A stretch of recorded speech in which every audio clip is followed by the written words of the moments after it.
सभी भक्तों का धन्यवाद कीर्तन में भाग लेने के लिए। अभी हम लोग मंगलाचरण करते हैं। ओम अज्ञानतिमिरान्धस्य ज्ञानाञ्जन शलाकया चक्षुरुन्मीलितं येन तस्मै श्री गुरुवे नमः। श्री चैतन्य मनोभीष्टं स्थापितं येन भूतले स्वयं रूप कदा मह्यं ददाति स्वपदान्तिकं। वन्देऽहं श्री गुरु श्रीयुतपथकमलं श्री गुरु वैष्णवांच च श्री रूपम साग्र जातम सहगण रघुनाथम वितम तम सजीवम स्वाधेतम सावधूतम परिजम सहितम कृष्ण चैतन्य देवम श्री राधा कृष्ण पादान सहगण ललिता श्री विशाखा वितांत च। नम ओम विष्णु पादाय कृष्ण प्रेष्ठाय भूतले श्रीमते भक्ति वेदांत स्वामिन इति नामने।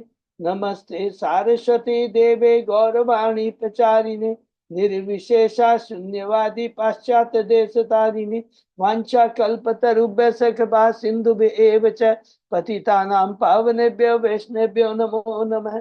नमो महावदान्याय कृष्ण प्रेम पदायते कृष्णाय कृष्ण चैतन्य नामने गौरत्पिषे नमः। हे कृष्ण करुणा सिंधु दीन बंधु जगतपते गोपेश गोपिका कांत राधा कांत नमस्तुते। तप्त कांचन गौरांगी राधे वृंदावनेश्वरी विश्वानुसुते देवी प्रणमामि हरिप्रिये। नीलांचल निवासाय नित्याय परमात्मने बलभद्र सुभद्रायां जगन्नाथाय ते नमः। जय श्री कृष्ण चैतन्य प्रभु नित्यानंद श्री अद्वैत गदाधर श्रीवासादि गौर भक्तबिंद मुखम करोति वाचालम पंगुलंघे गिम यत्कृपातमहं वन्दे श्री गुरुमदीनतारिणं परमानंद माधवम श्री चैतन्य ईश्वरं। हरे कृष्ण कृष्ण कृष्ण हरे हरे हरे राम राम राम हरे हरे। श्री श्री मंगलाचरण की जय। शिला प्रभुपाद की जय। हरे कृष्णा। आज के इस भागवतम चर्चा में सभी भक्तों का हार्दिक स्वागत है। सभी भक्तों के चरणों में प्रणाम है। गुरु आचार्य परम वैष्णव परम साधुओं की असीम कृपा से हम सब भक्त लोग श्रीमद् भागवतम के ऊपर चर्चा कर पा रहे हैं। कल हम लोगों ने कैंटो 8 शुरू किया जिसका विषय है मनवंतर। तो ये मनवंतर है जिसमें परीक्षित महाराज सुखदेव गोस्वामी से कहते हैं, क्या कहते हैं? कहते हैं कि अभी तक तो आपने मेरे को स्वयंभू मनु के बारे में बताया है। हे विद्वान ब्राह्मण, मुझे अब जो मनवंतर काल बीत चुके हैं और जो मनवंतर अभी चल रहा है और भविष्य में जो मनवंतर आएंगे, मनु आएंगे, उस काल में, उस 14 मनवंतर काल में भगवान की जो लीलाएं हुए, भगवान की जो क्रियाकलाप हुए, हो रहे हैं और होंगे, उसके बारे में मुझे बताइए। तो सुखदेव गोस्वामी जी कहते हैं कि ब्रह्मा के इस कल्प में अभी तक 6 मनु हो चुके हैं। उन्हें स्वयंभू मनु, इनमें स्वयंभू मनु प्रथम है। उनके पुत्र देहूति जो भगवान, उनके गर्भ से भगवान कपिल प्रकट हुए, जिसका वर्णन ऑलरेडी मैंने कर दिया। कहाँ किया? तृतीय स्कंद में कर दिया। अब मैं आकुतु के जो पुत्र है यज्ञ, भगवान यज्ञ के कार्यकलापों का वर्णन करूंगा। कहते हैं स्टार्टिंग कहाँ से करते हैं? कहते हैं जो स्वयंभू मनु थे वो हमेशा इंद्रिय भोग के प्रति अनासक्त थे और एक निश्चित समय के बाद वे अपनी पत्नी शत्रुपा को लेकर जंगल में तपस्या करने चले गए। जंगल में वे 100 वर्षों तक एक पांव पर खड़े रहे।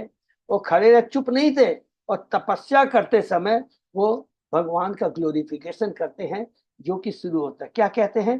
परम पुरुष माने स्वयंभू मनु कह रहे हैं, याद रखेंगे।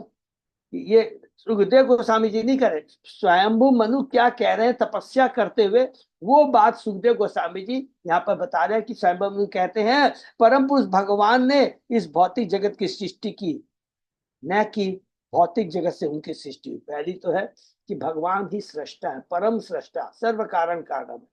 लोग कहते हैं कि भौतिक जगत से भगवान की सृष्टि नहीं, भगवान से भौतिक जगत की सृष्टि हुई है। पहला तो ये है। कहते हैं जब विश्व का संहार हो जाता है तो सारे जीव विस्मृति में, स्वप्न में तथा अचेतन अवस्था में मौन रहते हैं, किंतु परम जीव प्रत्येक वस्तु का साक्षी बनकर जागता रहता है। इस भौतिक जगत का सृजन होता है, कुछ समय तक स्थिर रहता है और फिर विनष्ट हो जाता है, किंतु इन सारे परिवर्तनों के दौरान परम जीव जागता रहता है, उनमें कोई परिवर्तन नहीं होता। फिर उसके बाद में हम लोगों ने पढ़ा था कि भौतिक जीव की तीन अवस्थाएं होती है, स्वप्न की तीन अवस्थाएं होती है। एक तो है हम लोग कार्य करते रहते हैं, दिन में भी हम स्वप्न देखते हैं, क्यों? सबको क्लियर है स्वप्न की, अरे ये हम प्रयत्न करेंगे, इससे मैं ये फल प्राप्त हुआ, मैं इसे भोगूंगा, ये मेरा सम्मान करेगा, मैं इस पोस्ट को प्राप्त करूंगा। ये सब भी सपना है, ये दिन में सपना देखना, और रात में जब सोते हैं तो सपना देखते ही है। और उसके बाद में क्या कहते हैं, अचेतना रूप में हम रहते हैं। कब चेतना रूप में रहते हैं? जब पूरा प्रलय काल आ जाता है तो सारे के सारे जीव, जो भी 84 लाख योनियों में अलग सारे के सारे जीव किस में जाके समा जाते हैं? वो कालोदक्षा विष्णु में समा जाते हैं, और उस समय वो क्या अचेतन अवस्था में रहते हैं। फिर कहते हैं भगवान परमात्मा रूप में सर्वत्र जहां कहीं भी चर तथा अचर प्राणी विद्यमान है। ये बहुत इंपॉर्टेंट श्लोक है, 10वां श्लोक, जो ईश्वर परिषद का जो पहला श्लोक है, जिसमें कहते हैं कि इस भौतिक जगत और आध्यात्मिक जगत के सृष्टा केवल कृष्ण है। भगवान ने चींटी से ब्रह्मा तक सभी के लिए हर तरह की हर चीज की व्यवस्था कर दी है। खाली खाने पीने की नहीं, सारी व्यवस्था, रहने की सब कुछ व्यवस्था की है, सुरक्षा के लिए रहने की सारी व्यवस्था की है। मनुष्य को उतना ही स्वीकार करना चाहिए जितना उसके लिए भगवान ने व्यवस्था कर दी है। उसे पराये धन में हस्तक्षेप करने की, पराये धन में हस्तक्षेप करने की इच्छा तक नहीं करनी चाहिए। किसी का दूसरे का धन हड़पने की तो बात दूसरी है, हमारी इच्छा भी नहीं होनी चाहिए कि मैं किसी दूसरे की संपत्ति को, धन को हड़पूं। उसके बाद में प्रत्येक व्यक्ति को चाहिए कि उन परमात्मा की पूजा करे जो प्रत्येक जीव के साथ मित्र रूप में सदैव हृदय में रहते हैं, सृष्टा साक्षी के रूप में, साक्षी के रूप में हमारे हृदय में रहते हैं भगवान, और हमेशा हमें गाइड करते रहते हैं कि हमें क्या करना है, नहीं करना है। ये हमने पढ़ा, और उसके आगे क्या स्वयंभू मनु कहते हैं वो अभी हम लोग आज करते हैं। वो ओम नमो भगवते वासुदेवाय। ओम नमो भगवते वासुदेवाय। ओम नमो भगवते वासुदेवाय। नारायण नमस्कृत्य नरं चैव नरोत्तमं देवी सरस्वती व्यासं ततो जयमुदीरयेत्। नष्टायेषु भद्रेषु नित्यं भागवत सेवया भगवती उत्तम श्लोके भक्ति भवति नैष्ठिकी। कृष्णाय वासुदेवाय देवकी नंदनाय च नंद गोप कुमाराय गोविंदाय नमो नमः। आराधयो भगवान ब्रजेश तनय ततदाम वृंदावनम रमया काचित उपासना व्रजवधूवर्गेर्य कल्पिता। श्रीमद्भागवतम प्रमाणम अमलम प्रेमापमर्तो महान। श्री चैतन्य महाप्रभो मतमिदं तत् आदरो न पर। हरे कृष्ण कृष्ण कृष्ण हरे हरे, हरे राम राम राम हरे हरे। कैंटो 8 अध्याय 1 श्लोक नंबर 12। तो शुरू करते हैं। न यश आदि अंतो मध्यम च स्वपर न अंतरम वही विश्वस्य अमुनि यत् यस्मात् विश्वम च तत्ऋतम महत्। भगवान का न तो आदि है, न अंत और न मध्य, न ही वे किसी व्यक्ति विशेष या राष्ट्र के, उनका न भीतर है न बाहर। इस जगत में दिखने वाले सारे द्वंद्व, द्वंद्व का मतलब लाभ हानि, सुख दुख, जय पराजय, यथा आदि तथा अंत मेरा और उनका, मतलब मेरा है ये उसका पराया है, उस परम पुरुष में अनुपस्थित है। जब ब्रह्मांड जो उनसे उद्भुत होता है उसका दूसरा स्वरूप है। अतः भगवान परम सत्य है और उनकी महानता हरि बोल। तो ब्रह्म संहिता में इस बात को स्थापित किया। कौन से श्लोक में? भगवान कृष्ण का वर्णन मिलता है। ईश्वर परम कृष्ण सच्चिदानंद विग्रह अनादि आदि गोविंद सर्व कारण कर। गोविंद नाम से विख्यात कृष्ण परम नियंता है, उनका शरीर नित्य आनंदमय तथा आध्यात्मिक है। वे सबके उद्गम है, उनका कोई अन्य उद्गम नहीं है, क्योंकि वे समस्त कारणों के मूल कारण है। भगवान के अस्तित्व का कोई कारण नहीं है, क्योंकि वे सभी वस्तुओं के कारण है। वे प्रत्येक वस्तु में रहते हैं। मया तत् इदम सर्वम, उनका विस्तार सभी वस्तुओं में है, किंतु वे प्रत्येक वस्तु नहीं है। वे अचिंत भेदाभेद है, अर्थात एक साथ एक तथा भिन्न है। यही सारी चीज है। ये जो लिखा ना अचिंत भेदाभेद है, तो जब भी हम लोग बार बार डिस्कस करते हैं, जब भी कोई है तो एकदम तुरंत पॉइंट को पकड़ लीजिए। क्या पकड़ेंगे? कृष्ण शक्तिमान है, बाकी सब शक्ति है।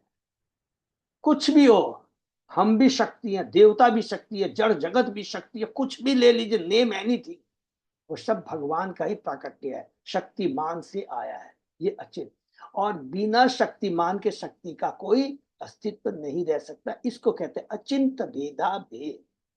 सूर्य की किरणें तभी हैं जब सूर्य है, ठीक है। ताप तभी है जब अग्नि है। तो एकदम बहुत सिंपल चीज है। इसी तरह भौतिक दशा में आदि मध्य तथा अंत की धारणा होती है, लेकिन भगवान में ऐसा कुछ नहीं होता। उनका ब्रह्मांडीय स्वरूप वही विराट रूप है जो भगवत गीता में अर्जुन को प्रदर्शित किया गया।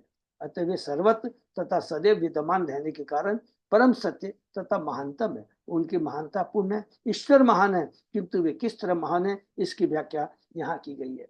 कृष्ण महान है, कृष्ण ही सब कुछ निकलता है, सर्वव्यापी है, स्वयं रहते हैं, अवतार के रूप में आते हैं, अपने शक्ति के रूप में रहते हैं। ये भौतिक जगत क्या है? भगवान की बहिरंगा शक्ति का प्राकट्य है। तो भगवान का अस्तित्व हुआ कि नहीं? ये पूरा विराट जगत है, तो सब कुछ है वो भगवान ही है। भगवान का मतलब है स्वयं रहते हैं या अपनी शक्ति के माध्यम से वो रहते हैं। स विश्वकाय पुरुहूत ईश सत्य स्वयं ज्योति अजय पुराण दत्तस्य जन्मादि अजया आत्मशक्तया विद्यो उदस्य निरीह आसति ताम विद्यो उदस्य निरीह आसति। यह समग्र विश्व परम सत्य भगवान का शरीर है, जिनके लाखों नाम है और अनंत शक्ति है। वे आत्म तेजस्वी हरि बोल अजन्मा, अजन्मा माने जिनका कोई भौतिक जन्म नहीं होता है, का परिवर्तनहीन है। वे प्रत्येक वस्तु के आदि है, किंतु स्वयं उनका कोई आदि नहीं, क्योंकि उन्होंने अपनी बहिरंगा शक्ति से इस विराट रूप की सृष्टि की है। अतः यह उनके द्वारा उत्पन्न, पालित तथा ध्वंसित प्रतीत होता है। फिर भी वे अपनी आध्यात्मिक शक्ति में निष्क्रिय रहते हैं और भौतिक शक्ति का उनका स्पर्श तक नहीं कर पाते, जबकि वो भौतिक शक्ति के मालिक है, लेकिन भौतिक शक्ति उनका टच उनको नहीं कर पाती। तीन गुणों का उनका प्रभाव नहीं होता, कुछ नहीं होता है। इसलिए कहते हैं कि भगवान क्या है? माने परम है। एक ही वर्ड यूज कर देंगे, परम है। इनके ऊपर कोई नहीं। श्री चैतन्य महाप्रभु ने अपने शिक्षा अष्टकम में कहा है, नाम नाम कारी बहुधा निज से। भगवान के अनेक नाम है जो परम पुरुष से अभिन्न। हरि बोल। यही आध्यात्मिक अस्तित्व है। भगवान के नामों से युक्त हरे कृष्ण महामंत्र के जप में से हमें ज्ञात होता है कि नाम में व्यक्ति की सारी शक्तियां रहती। हरि बोल। भगवान के अनेक कार्यकलाप है और उन्हीं के साथ उनके अनेक नाम है। ये माता यशोदा के, माता देवकी के भी पुत्र रूप में प्रकट हुए, अतः उन्हें देवकी नंदन, यशोदा नंदन कहा जाता है। पाराशर शक्ति विधि देव। भगवान की शक्तियां अनेक। हरि बोल। अतः वे नाना प्रकार से कर्म करते हैं, फिर भी उनका एक विशेष नाम है। शास्त्र बताते हैं हम किन नामों का कीर्तन करें। यथा हरे कृष्ण कृष्ण कृष्ण हरे हरे। ऐसा नहीं है कि हमें कोई नाम ढूंढना पड़े या बनाना है, प्रत्युत हमें उनके पवित्र नाम के कीर्तन के लिए संतों तथा शास्त्रों का अनुगमन करना चाहिए। संत, आचार्य, गुरु, प्रामाणिक गुरु एवं शास्त्रों का अनुगमन करना चाहिए। यद्यपि भौतिक आध्यात्मिक शक्तियां दोनों भगवान की होती है, किंतु जब तक हम भौतिक शक्ति में रहते हैं तब तक भगवान को समझ पाना असंभव है, क्योंकि हम अपने भौतिक ज्ञान से और भौतिक इंद्रियों के माध्यम से भगवान को नहीं समझ सकते। हमारे को आध्यात्मिक ज्ञान चाहिए, और हमारी जब इंद्रिय आध्यात्मिक हो जाती है, भगवान की सेवा में लग जाती है, गुरु की सेवा में लग जाता है, तो क्या होता है? स्वयं भगवान अपने को प्रकट करते हैं। ये बहुत इंपॉर्टेंट चीज, क्योंकि जब हम आध्यात्मिक शक्ति पर आते हैं तो उन्हें जानना अत्यंत सरल हो जाता है। जैसा कि श्रीमद् भागवत में कहा, मायम वयुदस्य चिचक्रिया केवल ते स्थित आत्मनि। यद्यपि बहिरंगा शक्ति भगवान की होती है, किंतु बहिरंगा शक्ति में रहकर मम माया दुर्गा भगवान को समझ पाना मनुष्य के लिए अत्यंत कठिन है। इसलिए भगवत गीता में भगवान ने कहा है, भक्त्या माम अभिजानाति यावत यचस्मि तत्वतः। जो वास्तव में भगवान को जानना चाहता है उसे भक्ति पथ पर या कृष्ण भावना में ग्रहण करना होगा। इस भक्ति में विविध क्रियाएं सम्मिलित होती है। श्रवण, कीर्तन, विष्णु स्मरण, पाद सेवन, अर्चनम, बंदनम, दास्य, साक्य, आत्मनिवेदन। और भगवान को संबंधी के मनुष्य को यह भक्ति मार्ग ग्रहण करना चाहिए। यद्यपि विश्व के लोग ईश्वर को भूल चुके हैं और यह कहे कि ईश्वर मर चुका है, किंतु यह सच नहीं है। कृष्ण भाव ने आंदोलन ग्रहण करने पर मनुष्य ईश्वर को समझ सकता है और इस तरह वास्तव में शाश्वत सुख प्रदान कर सकता है, शाश्वत आनंद की प्राप्ति कर सकता है। अर्थाग्रे ऋषय कर्माणि इहन्ते अकर्म हेतवे इह मानो ही पुरुष प्रायो अनिहाम प्रपद्यति। अतएव कर्मों की ऐसी अवस्था तक पहुंचने में लोगों को समर्थ बनाने के लिए जो सकाम फलों से दूषित नहीं होते, बड़े बड़े साधु पुरुष सर्वप्रथम लोगों को सकाम कर्म में लगाते हैं, क्योंकि जब तक कोई शास्त्र अनुमोदित कर्मों को संपन्न नहीं करता तब तक मुक्ति की अवस्था को या कर्म फल न उत्पन्न करने वाले कार्य की अवस्था को प्राप्त नहीं होता। ये बहुत सुंदर एकदम सिंपल चीज है कि पहले हमें सभ्य मनुष्य बनना पड़ेगा। सारे जो विधि विधान वर्णाश्रम के सब बताए गए हैं उसको पालन करते हुए हमें भगवान की भक्ति करना है। खाली उसे दूषित नहीं होना है, माने अपनी इंद्रिय तृप्ति के लिए कोई कार्य नहीं करना है, क्योंकि इंद्रिय तृप्ति में अपने लिए कार्य करेंगे तो बंधन का कारण बढ़ेगा, कृष्ण की तुष्टि के लिए काम करेंगे तो मुक्ति का कारण है। जिसका बहुत इंपॉर्टेंट श्लोक है 30 अध्याय का 9वां श्लोक। भगवद गीता में भगवान किस कहता है, यज्ञ अर्थात कर्म लोकयम कर्म बंधन। विष्णु के लिए यज्ञ रूप में किया गया कर्म करनी है, अन्यथा कर्म मनुष्य को इस संसार से बांध देता है। ये बहुत इंपॉर्टेंट श्लोक है। सामान्यतः प्रत्येक व्यक्ति संसार में सुखी होने के लिए कठिन श्रम करने के लिए आकृष्ट होता है, किंतु यद्यपि सारे विश्व में सुख के विविध कार्यकलाप चला होते हैं, इसलिए कार्यकलाप चल रहे हैं लेकिन दुर्भाग्यवश ऐसे सकाम कर्मों से समस्याएं उत्पन्न होती। इसलिए सलाह दी गई है कि कर्मठ लोग कृष्ण भावना के कार्यों में लगे, जिन्हें यज्ञ कहा गया है, क्योंकि ऐसा करने से वे लोग क्रमशः भक्ति पद को प्राप्त हो सकेंगे। यज्ञ करता है भगवान विष्णु, यज्ञ पुरुष है, यज्ञों के भुक्तारम यज्ञ यज्ञ सर्वलोक महेश्वर। वास्तव में भगवान ही भोक्ता है, इसलिए यदि हम उनको तुष्ट करने के लिए अपने कर्म करना आरंभ करें तो हम धीरे धीरे भौतिक कार्यों से विरत हो सकेंगे। सुखदेव गोस्वामी ने भी की मुनियों की महासभा में घोषित किया, बहुत इंपॉर्टेंट श्लोक जो कि कई बार आया है। अतः पुंभी द्विज श्रेष्ठ वर्णाश्रम विभाग से स्वनुतिष्ठ धर्म से संसिद्धि हरितोषणम। जो भी कार्य है वो संसिद्धि भगवान की तुष्टि के लिए होना चाहिए। ये दूसरे यदि वर्णाश्रम धर्म के साथ कोई सर्वोच्च सिद्धि प्राप्त की जा सकती है तो भगवान हरि का तोषण है। वैदिक सिद्धांत में प्रत्येक व्यक्ति को ब्राह्मण, क्षत्रिय, वैश्य, ब्रह्मचारी जैसे होने के साथ कर्म करना चाहिए। तो ये अपने कर्म को हम लोग जो वृत्ति कर्म है वो हम लोग उससे सोचते कि हम सब कुछ छोड़ दे, नहीं चलेगा। अर्जुन को बोला भगवान ने तुम युद्ध करो, कर्म करो, और कौन से कर्म है, कृष्ण के लिए कर्म करो। कृष्ण तो मैं तेरे को कह रहा हूं तू युद्ध कर, तू अपनी तुष्टि के लिए मत कर। और मैं मारूंगा, मैं युद्ध करूंगा तो इतने लोग मारे जाएंगे, न तू मारने वाला है, कुछ करने वाला है, तू तो निमित्त मात्र है। खाली तू क्षत्रिय बोल कर करके तुझे क्षत्रिय का धर्म पालन करना। ये बहुत इंपॉर्टेंट है। प्रभुपाद जी बार बार तात्पर्य में भगवान की तात्पर्य है। कोई कहेगा कि मैं अपने कर्म को छोड़ के बैठ जाऊं, वो नहीं चलेगा। हर एक व्यक्ति को इस पर कर्म करते हुए सिद्धि की ओर अग्रसर होना चाहिए, जिससे कृष्ण प्रसन्न हो। सन सिद्धि मरित हो।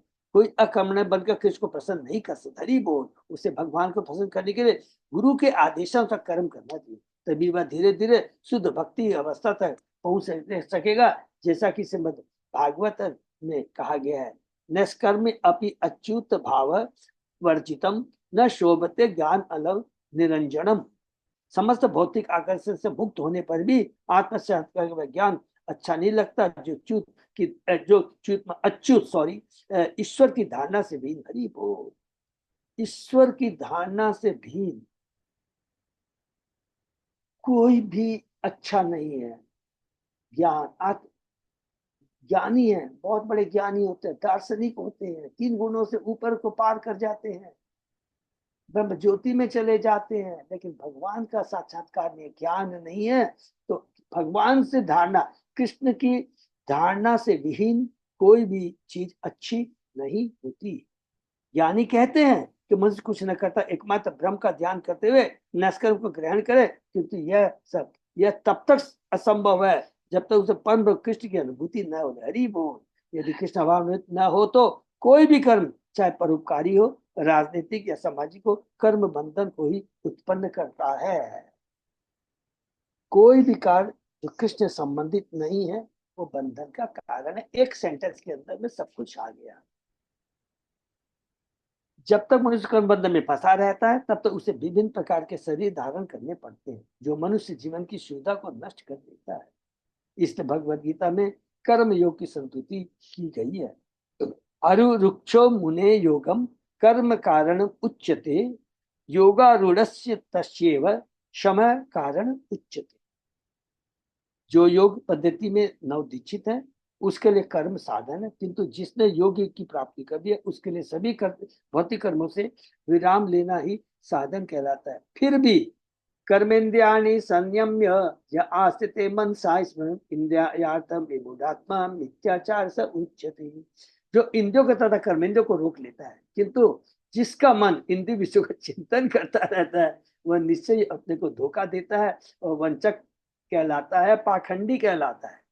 मनुष्य को चाहिए कि पुण्य तक कृष्ण होने के लिए वह कृष्ण के लिए गंभीर रूप से कर्म करे। उसे हरिदास ठाकुर जैसे महापुरुषों का अनुकरण नहीं करना चाहिए। श्री भक्ति सरस्वती ठाकुर ने ऐसे अनुकरण की निंदा करते हुए कहा है, बहुत सुंदर। दुष्ट मन तुम्हें किशोर वैष्णव प्रतिष्ठा तौरे निर्जने धोरे, तब हरिनाम केवल कहता। मेरे मन, तुम कैसे भक्त हो? तुम केवल सस्ती प्रतिष्ठा के लिए निर्जन स्थान में सन्यासी बनकर जाके बैठ जाते हो और हरे कृष्ण महामंत्र का जप करने का ढोंग दिखावा करते हो, किंतु यह सब ठगी है। हाल ही में मायापुर में एक अफ्रीकी भक्त ने हरिदास ठाकुर अनुकरण करना था, किंतु 15 दिन बाद वह शांत हो उठा और भाग गया। टीका के हरिदास ठाकुर का अनुकरण करने का प्रयत्न मत करो। तुम कृष्ण भावना भाई कर्मों में लगो, इससे तुम धीरे धीरे मुक्ति अवस्था को प्राप्त हो सके। बहुत सुंदर बात लिखा है कि हमें कृष्ण विज्ञान, इसको आर्ट क्यों बोलते हैं?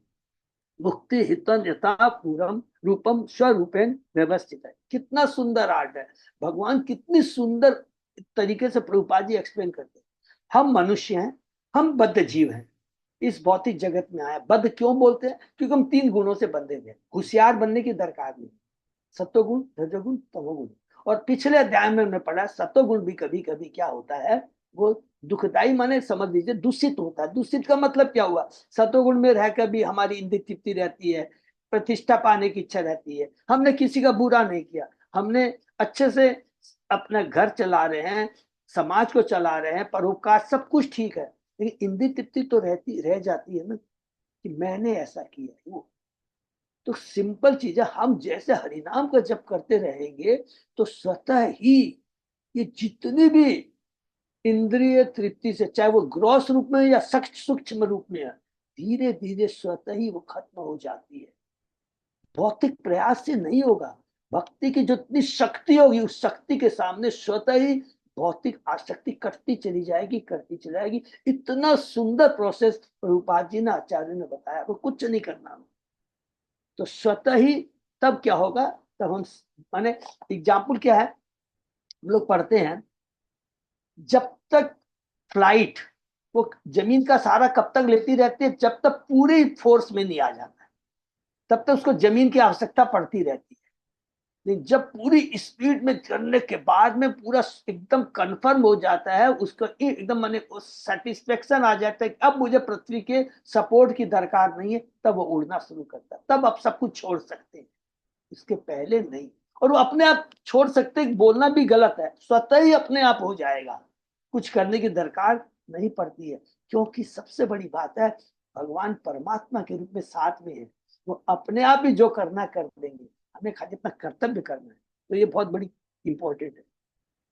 इह ते भगवान ईशो न हि तत् विसज्जते आत्मलाभे न पुण्यार्थो न अवधिशंति ये अनुतम तम।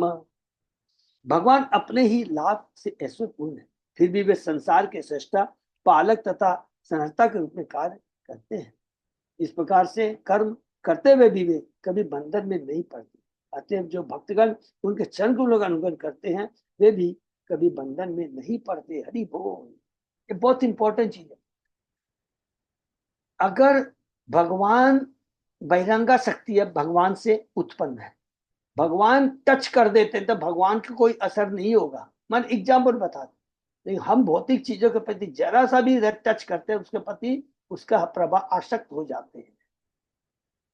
लेकिन जो भगवान का परम भक्त होता है, आज गुरु महाराज हैं, भौतिक जगत में रहे, भौतिक चीजें टच कर रहे हैं, लेकिन याद करेंगे कि वो टच करके भी टच नहीं कर रहे हैं, क्योंकि कोई आसक्ति नहीं है, कुछ भी नहीं है।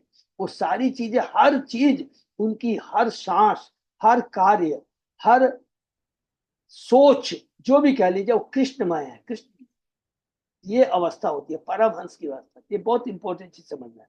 जैसा कि भगवत गीता में कहा गया, यज्ञार्थ कर्म में लोकोयम कर्म, विष्णु के यज्ञ रूप में किया गया कर्म करणीय, अन्यथा यह कर्म मनुष्य इस संसार में बांध देता है।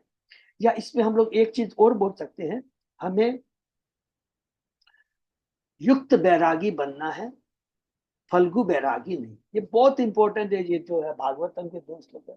युक्त बैरागी मतलब है कोई चीज छोड़ना नहीं है, सारे चीज को हमको यूज करना है भगवान की सेवा के लिए, वो है युक्त बैरागी।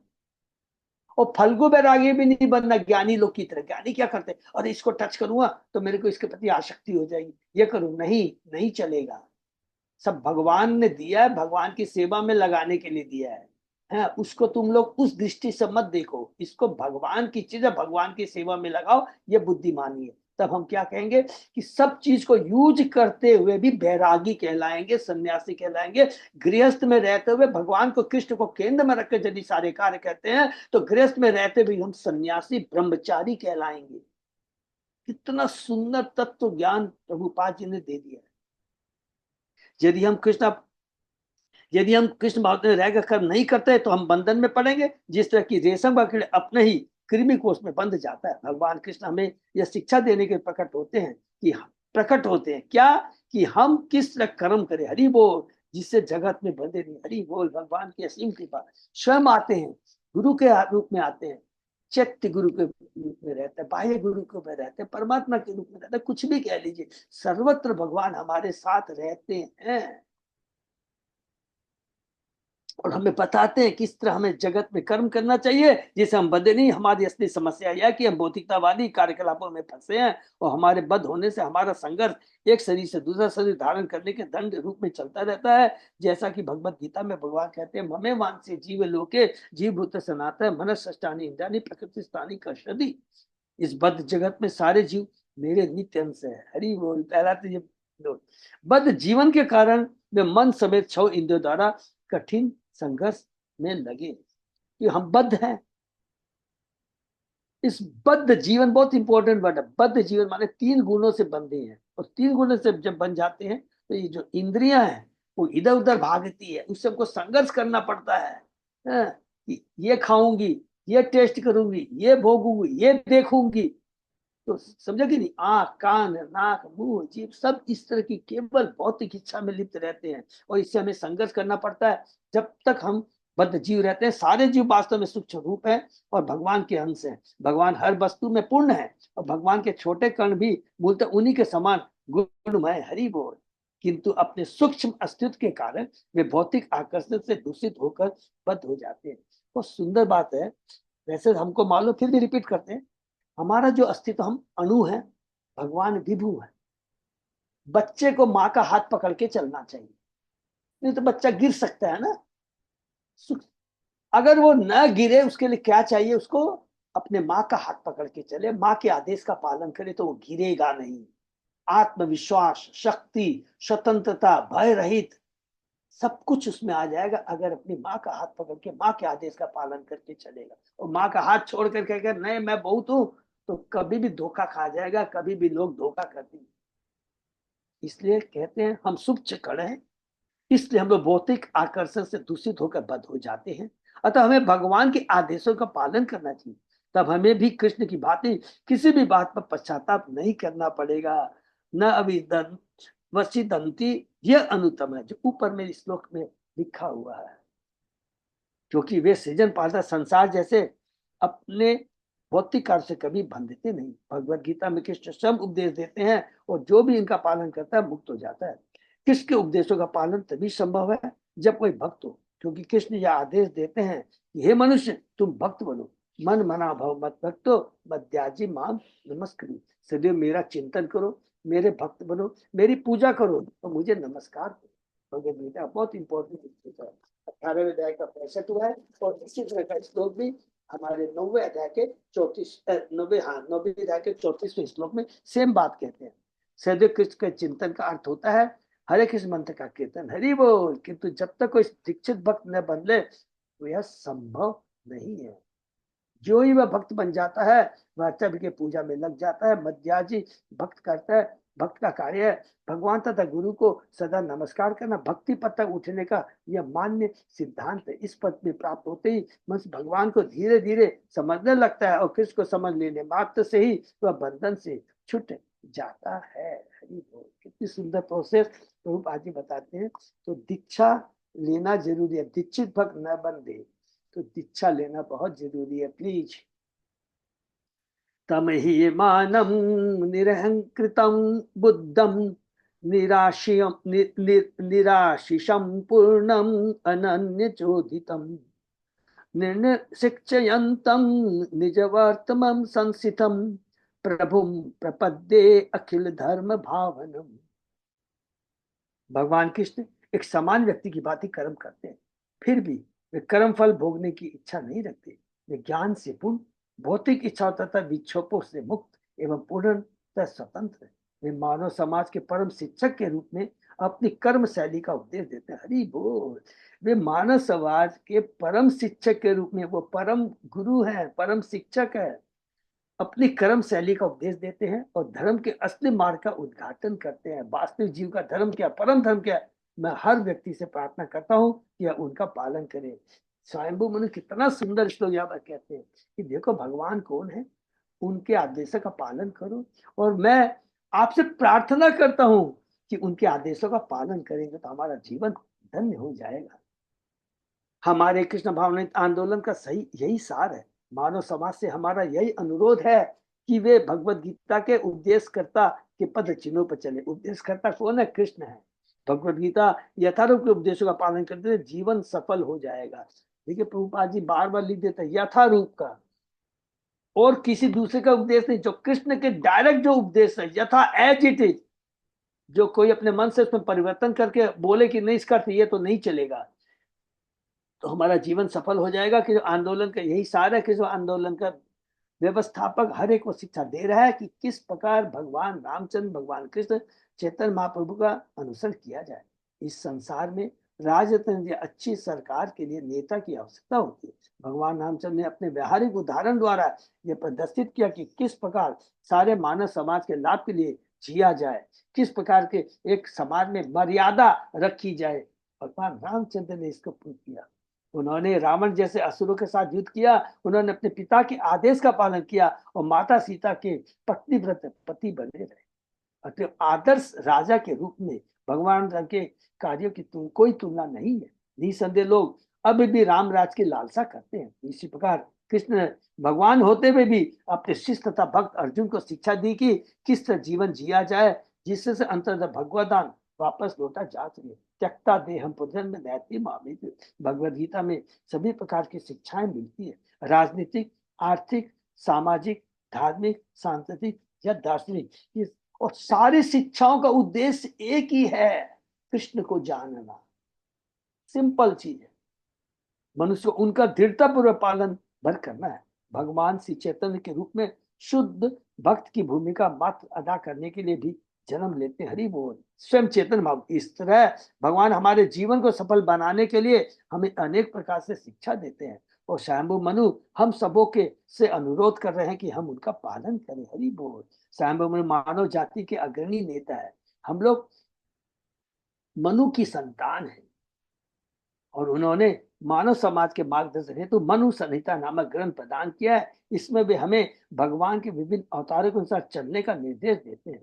ये अवतार वैदिक साहित्य में वर्णित है, और जयदेव गोस्वामी ने 10 महत्वपूर्ण अवतारों का संक्षेप में वर्णन किया। केशव दीता मीन शरीरा जय जगदीश हरे, केशव दीता नर हरि रूप जय जगदीश हरे, केशव दत्त बुद्ध शरीरा जय जगदीश हरे, आदि आदि। स्वयं मनु हमें ईश्वर के अवतारों के उपदेशों का, विशेषतः भगवद गीता के यथारूप के उपदेशों का पालन करने के लिए कहते हैं। श्री चैतन्य महाप्रभु द्वारा उपदिष्ट भक्ति मार्ग की प्रशंसा करते हुए सार्वभौम भट्टाचार्य ने चेतन भाव के कार्यप्रणाव का चित्रण इस प्रकार किया है। वैराग्य विद्या निज भक्ति योग शिक्षार्थम एक पुरुष पुराण है, श्री कृष्ण चैतन्य शरीर धारी कृपा बंधु भी कृपा बुद्धिर्य तम अहम प्रपद्ये।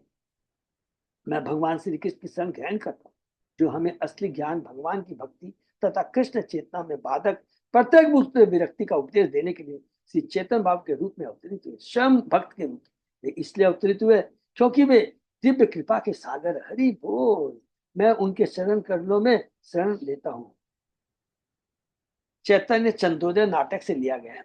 इस कली काल में लोग भगवान के उपदेशों का पालन नहीं कर सकते, अतः भगवान स्वयं ही लोगों को कृष्ण होने का पाठ पढ़ाने के लिए श्री कृष्ण चेतन की भूमिका निभाते हैं। वह हर एक से कहते हैं कि मेरा अनुसरण करो और कलयुग के पतितात्मा के उद्धार के लिए गुरु बनो। जारे देखो तारे को, कृष्ण उपदेश हमारा आज्ञा गुरु हो, तारो यही दे।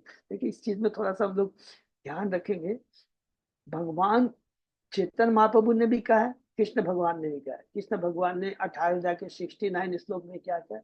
मुझे सबसे ज्यादा प्रिय वही है जो मेरे नाम का प्रचार दूसरे में करता है।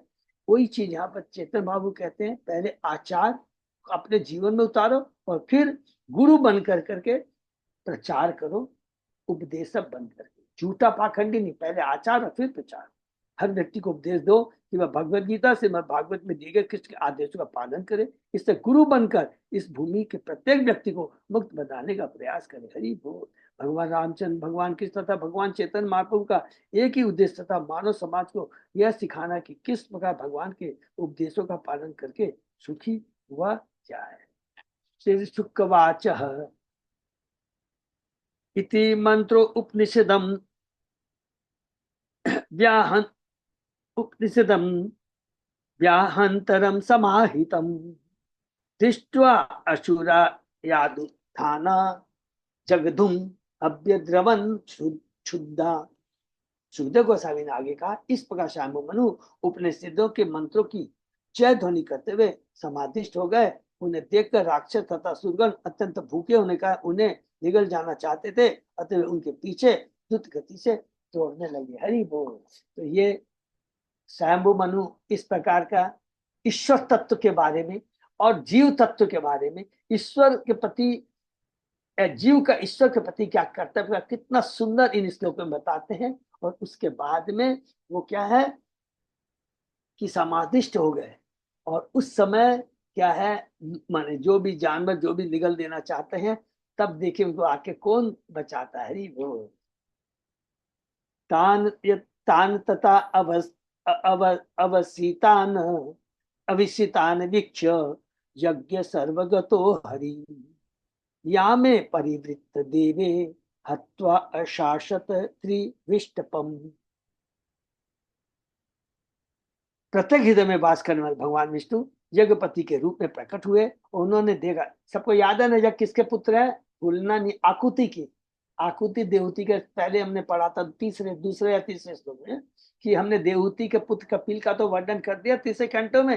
अब आकुति के पुत्र यज्ञ का मैं वर्णन करने जा रहा हूं। तो यज्ञपति के रूप में प्रकट हुए और उन्होंने देखा कि राक्षस असुर शंभु मनु को निगल जाने वाले। इस प्रकार याम नामक अपने पुत्रों तथा अन्य सभी देवताओं को साथ लेकर के भगवान ने उन असुरों और राक्षसों को मार डाला। तब उन्होंने इंद्र का पद ग्रहण किया और स्वर्ग लोक पर शासन करने लगे। तो यहाँ पर भगवान प्रकट हुए अपने नाना जी बोल सकते हैं ना, क्योंकि शांभु मनु की पुत्री आकुति, तो आकुति के पुत्र है यज्ञ।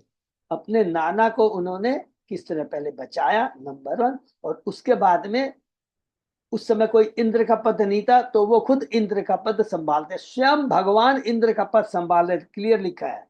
इंद्र का पद ग्रहण किया और स्वर्ग लोक पर शासन करने लगे। देवताओं के विभिन्न नाम यथा ब्रह्म शिव इंद्र आदि व्यक्तिगत नाम नहीं है, वे विभिन्न पदों के नाम है। इस प्रसंग में हमें जान लेना चाहिए कि इन पदों को ग्रहण करने योग्य उपयुक्त व्यक्तियों के न होने पर भगवान विष्णु कभी ब्रह्मा बनते हैं तो कभी इंद्र। तो उपयुक्त व्यक्ति नहीं था तो भगवान को क्या बनना पड़ा, कभी ब्रह्मा बनना पड़ता है कभी इंद्र बनना पड़ता है। जैसे कोई रेस्टोरेंट में मालिक देखता या कैशियर नहीं आता है तो कभी भी मालिक कैशियर की सीट पे बैठ जाता है ना, तो it is just like that.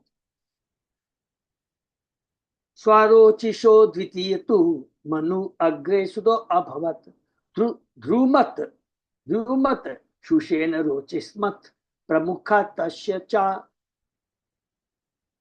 चात्मजा। अग्नि का पुत्र स्वरोचिस दूसरा मनु बना। तो पहला मनु था स्वयंभु मनु, दूसरा मनु है स्वरोचिस। उसके अनेक पुत्र में ध्रुमत सुषेण तथा रोचिस्मत प्रमुख थे।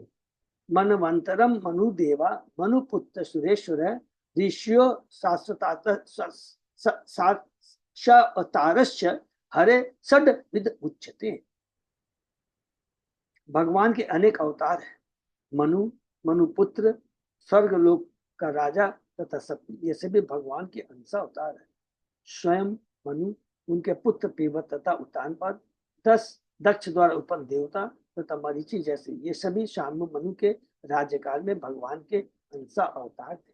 उस काल में भगवान के अवतार यज्ञ ने स्वर्ग लोक के शासन का कार्यभार संभाला। अगला मनु स्वरोचिस था। अगले 11 श्लोकों में मनुओं, ऋषियों तथा देवताओं का और विस्तृत वर्णन हुआ है। तो एक मनवंतर काल में सबको याद है जो हमने स्टार्टिंग में किया था, डिस्कस किया था, मनु, मनुपुत्र 2, तीसरा इंद्र, चौथा भगवान स्वयं, उसके बाद में देवता और सप्त ऋषि। ठीक है ना, ये 6 जो है यहाँ पर लिखा, सब भगवान आते, सब ये अंश अवतार, क्लियर लिख दिया, ये सब भगवान के अंश अवतार है। तत्र इंदो रोचन्तु आसीत देवा च तुषित आदय ऊर्ज स्तंभ आदय सप्त ऋषियो ब्रह्मवादिन। स्वरोचिस के राज्य में इंद्र का पद यज्ञ पुत्र रोचन ने ग्रहण किया। माने पहले में तो कौन था, यज्ञ ने इंद्र का पद किया, अभी यज्ञ के पुत्र रोचन ने इंद्र का पद ग्रहण किया। तुषित तथा अन्य लोग प्रधान देवता बने और ऊर्ज, स्तंभ इत्यादि सप्तर्षि हुए। ये सभी भगवान के निष्ठावान भक्त थे। हरि बोल। ऋषे तु देव शीर्षः तुषिता नाम पत्नी अभूतः तस्याम यज्ञे ततो देवो विभु अभिविशुद्ध।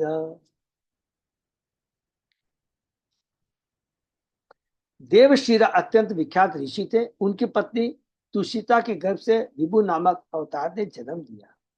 अष्टाशीति षष्टाणी मुनियो ये धृत व्रता अन्वशिक्षण व्रतम तस्य कौमार ब्रह्मचारिण। विभु ब्रह्मचारी बने रहे और जीवन पर्यंत अविवाहित है। उनसे 88,000 अन्य साधुओं ने आत्मनिग्रह, तपस्या तथा अन्य आचार संबंधी शिक्षाएं ग्रहण की। तृतीय उत्तमो नाम प्रिय व्रत सुतो मनु पवन सिंजयो यज्ञहोत्रादय तत्सुता नृप। हे राजा, तीसरा मनु राजा, प्रियव्रत का पुत्र उत्तम था। हरि बोल। उत्तम, तामस और एक और है ना, तीन पुत्र है याद हमको, जो कि मनु बने थे प्रियव्रत के। कैंटो 5 में हमने पढ़ा, पहले अध्याय में। इस मनु के पुत्रों में पवन, संजय तथा जगहोत्र मुख्य थे। तो उत्तम के ये पुत्र हैं। तो मनु हो गया उत्तम, इसके ये पुत्र हो गए। उसके बाद हम देखें इंद्र कौन बना, देवता कौन बने, सप्तऋषि कौन बने और भगवान कौन बने। वसिष्ठनया सप्त ऋषय प्रमदादय सत्य वेद सुता भद्रा देवा इंद्र तु सत्यजीत। तीसरे मनु के शासन काल में वशिष्ठ के प्रमद तथा अन्य पुत्र सप्तर्षि बने। ये सप्तर्षि की बात आ गई। सारे सत्य देवसु तथा भद्र देवता बने, देवताओं की बात आ गई। और सत्यजीत को स्वर्ग का राजा इंद्र चुना गया और सत्यजीत इंद्र बना। हरि बोल। धर्मस्य सृतायां तु भगवान पुरुषोत्तमः सत्यसेन इति ख्यातो जात सत्यव्रते सह। इस मनवंतर में भगवान धर्म की पत्नी सुनीता के गर्भ से उत्पन्न हुए और सत्य से नाम से विख्यात हुए। ये सत्यव्रत नामक अन्य देवताओं के साथ प्रकट हुए। हरि बोल।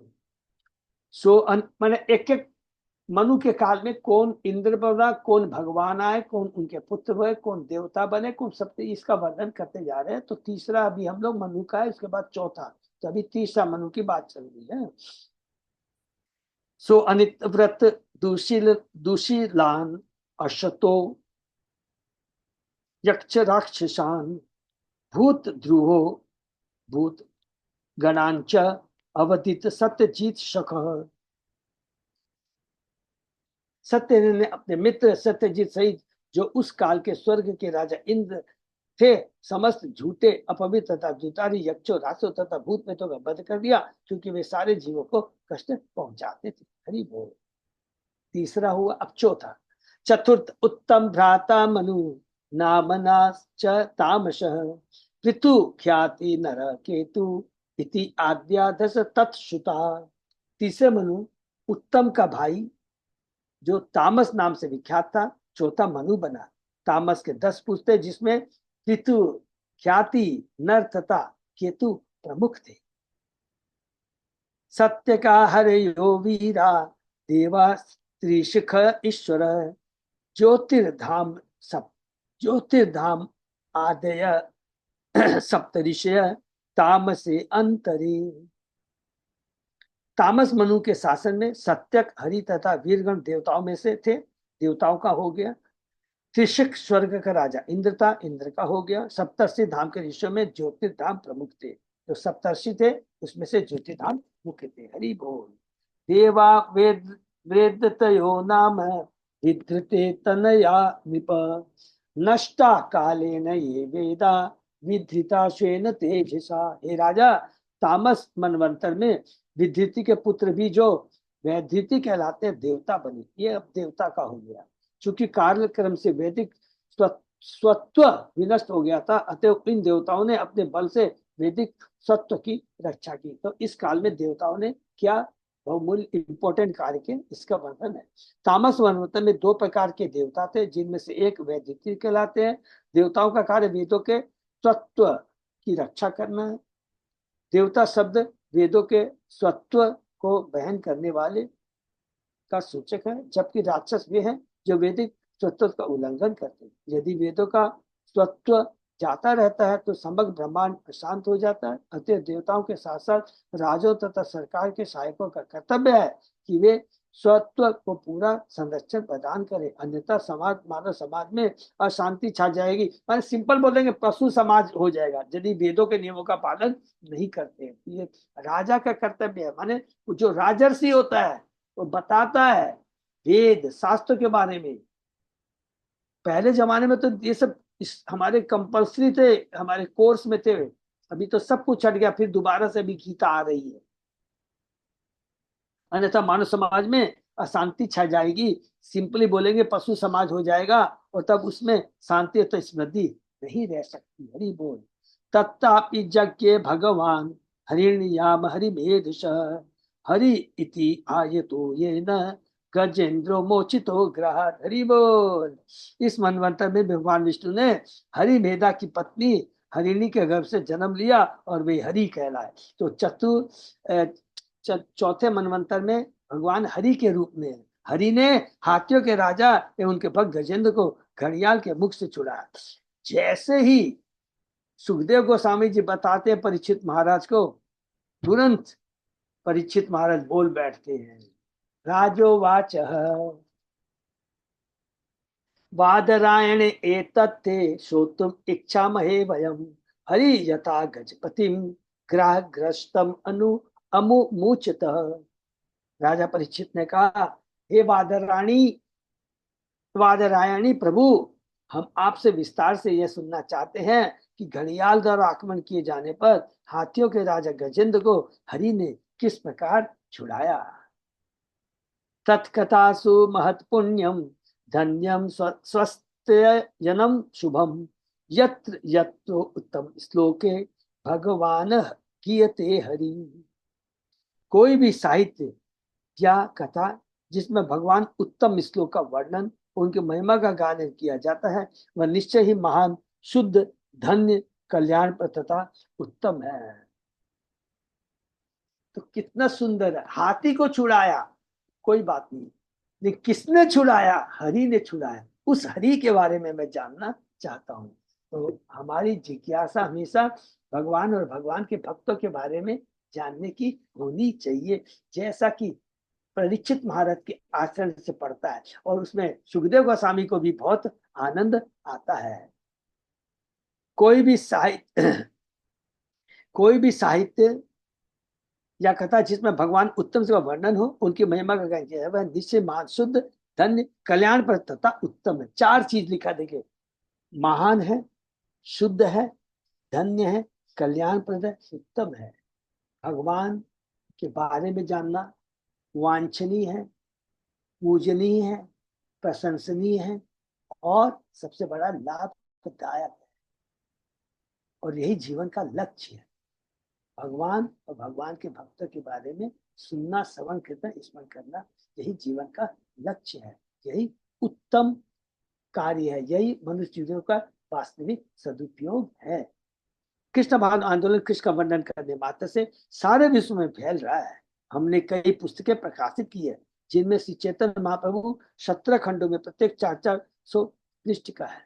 चेतन चरितामृत, भगवद गीता तथा भक्ति सार सिद्धू सम्मिलित है। हम श्रीमद् भागवत का प्रकाशन 8 खंडों में कर रहे हैं। जहां कहीं भी कोई वक्ता इन पुस्तकों से व्याख्यान देता है तथा श्रोता उसे सुनते हैं, उससे उत्तम तथा शुभ वातावरण उत्पन्न होता है। हरि बोल। जो प्रामाणिक शास्त्रों का श्रवण स्मरण करता है, हम लोग एक दूसरे जो चौकिया करते हैं, व्याख्यान करते हैं, तो उस उत्तम तथा शुभ वातावरण उत्पन्न होता है, माने आध्यात्मिक वातावरण उत्पन्न होता है। और जहां आध्यात्मिक वातावरण उत्पन्न हो जाता है और सारा जीवन माने सब कुछ जो आध्यात्मिक हो जाता है, उस समय क्या, भौतिक चिंताएं, दुश्चिंताएं सारी नष्ट हो जाती है। ये गारंटी है। इधर उधर ध्यान नहीं आता है, केवल भगवान के नाम को स्मरण करने में ही आनंद मिलता है। ये खुद लिख रहे हैं, देखिए प्रभुपाद जी तात्पर्य में, वातावरण उत्पन्न होता है आध्यात्मिक, उससे उत्तम तथा शुभ वातावरण उत्पन्न होता है, आध्यात्मिक वातावरण उत्पन्न होता है। अतः आंदोलन के सदस्यों को, विशेषतः सन्यासियों को बड़ी सावधानी से कृष्ण का प्रचार करना चाहिए। इससे शुभ वातावरण उत्पन्न होगा, आध्यात्मिक वातावरण उत्पन्न होगा, कृष्णमय वातावरण उत्पन्न होगा। श्री सुतवाच परिचिता एवं सतुवादरायणी प्राय उपविष्टेन कथासु चोदित उवाच विप्रा प्रतिनंद्य पार्थिवम मुद्दा मुनिनाम सदसी समश्रृणवताम। श्री सुखदेव गोस्वामी ने कहा, हे ब्राह्मणों, जब आसन मृत्यु की परीक्षा कर रहे परीक्षित महाराज ने सुखदेव गोस्वामी से ऐसा बोलने के लिए प्रार्थना की, तो मुनि ने राजा के शब्दों से प्रोत्साहित होकर राजा का अभिनंदन किया और वे सुनने के इच्छुक मुनियों की सभा में अत्यंत प्रसन्नता पूर्वक बोले। अरे वो यहाँ पर परीक्षित महाराज प्रश्न कर रहे हैं, किससे? सुखदेव गोस्वामी से।